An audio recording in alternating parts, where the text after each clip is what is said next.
Worth it po lahat ng pagod. Thank you. So updates muna tayo para sa PNP Recruitment 2026. Siyempre partner, alamin natin yung mga pumasa sa BMI at saka sino yung magpe-perform para sa physical agility test ng 2026 quota. So sino nga ba yung ating bagong PRSU NCR? Okay, makakausap po natin si Police Colonel Arnel De Jesus. Siyempre, ang NAPOLCOM representative na si Attorney Ray Delgado.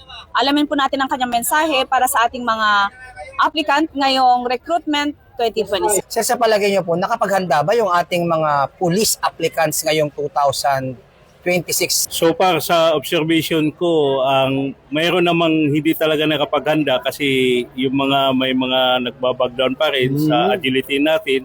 Pero sa nakikita ko, ito yung mga first timer.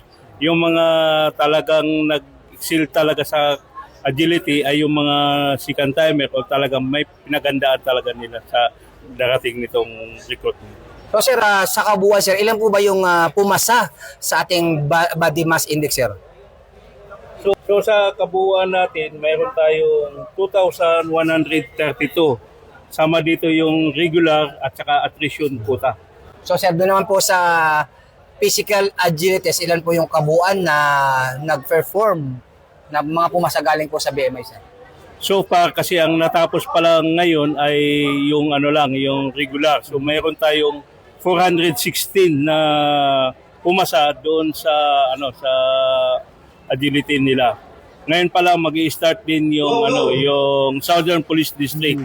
Kung matatapos ito ngayong araw, yung kabuuan ng mga Southern Police District.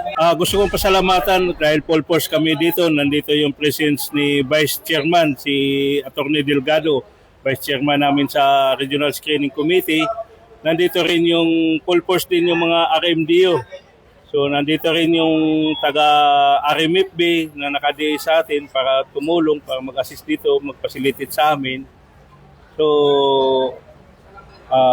taga-IMIG, andito rin yung taga-IMIG kasi kailangan din yung presence sa mga taga-IMIG para makita nila yung performance o yung mga pag may negative pa silang nakikita at least nakakapag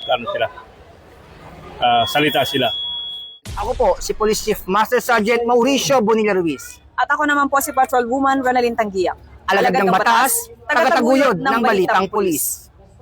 Lilingkod sa bawat Pilipino at magbibigay ng tamang impormasyon para sa tahimik at maayos na Pilipinas. Police News Network, alagad ng batas, tagapagtaguyod ng balitang pulis, sandigan ng mamamayan, patnubay ng katotohanan.